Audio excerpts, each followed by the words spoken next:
On this installment of What They Don't Want You to Know About Money, I'm going to talk about what a lot of Africans have asked me, which is how do we get to invest in the rest of the world from Africa? When you live in Africa, you face unique challenges which most people in the rest of the world don't know. It's not always so easy to get your money from one country to the next. And also in some markets, there's a lot of regulations around exchange control and simply just getting your money out there. If you live in Africa, obviously, the first advice I would give to you is to consult a local financial planner if they're there to help you in terms of what kind of opportunities you can use to get to invest outside your country. If you are struggling, obviously my details are on screen. I'm a global financial planning expert, and what we can do is give you tips in terms of looking at your particular country and seeing how you can invest. And I'm not afraid. I love Africa. I'm someone who's widely traveled in Africa, Zambia, Tanzania, Botswana, Swaziland, Nigeria, Ghana, Uganda, Malawi, Mozambique, Angola, Lesotho, Swaziland. All these countries I have been to and understand the dynamics and fundamentals of investing from these particular markets. But to get started, if you want to invest abroad, I'd probably say make sure you have a bank account, obviously, and make sure you have access to a Visa or a MasterCard payment card, which is not only for domestic use, but for international use. If the local cards in your country in terms of Visa and MasterCard are restricted to only buying and purchasing goods in your country, the way you can get around this is to buy a currency card. You know, the cards you buy when you're about to travel, the ones which have replaced traveler's checks, those come from Visa and MasterCard, and you can buy them normally from a bureau de change, and you can use those as your payment card for investing abroad. The next step when you're investing from Africa is to do your due diligence. The internet is big, and there's a lot of tsotsis, there's a lot of people who are glad to receive your money and run with it. Be careful and do your due diligence on the platforms you use. Avoid platforms which you see are residing in dodgy territories. And what do I mean by dodgy territories? I mean there are some platforms and cryptocurrency platforms which are based in Russia, on some remote island, for example. You know, be very careful because these are normally shady deals, and often the next time you log on, your money might be gone.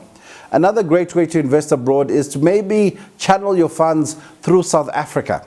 And why am I saying South Africa is a good channel for international investments is because South Africa is a gateway into Africa. So I'm residing currently in South Africa, so you can actually direct your desires for foreign investment through me, and I can find you appropriate platforms which we can actually make bona fide investments.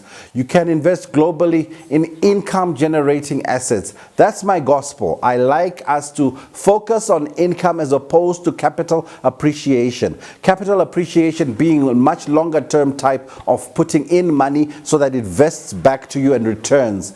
Because we're Africans, we need income. So let's try and focus on assets which generate monthly or daily or quarterly income, because you want to be able to see the fruits of your investment in your local territory.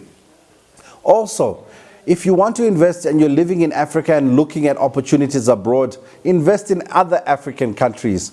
I know that colonization and the white man has taught us that their investments are supposedly better than ours.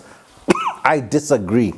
If you're living in Kenya, look for investments in Tanzania or Uganda. If you're living in Nigeria, look for investments in Ghana. If you're living in Zimbabwe, look for investment in Botswana, in Zambia, or in South Africa. Let's not be colonized mentally and financially so that we keep sending our gold back to the countries which stole it in the very first place. We need to think as Africans, and yes, we need to do our due diligence, but all I'm saying is let's open our minds to understand that investment is about where you put in your money to vest back to you.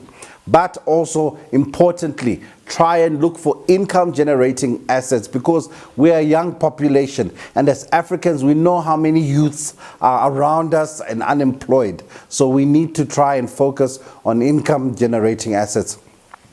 I'll do more podcasts and videos for the African audience, so do not despair. And also, I'm out there, I'm here.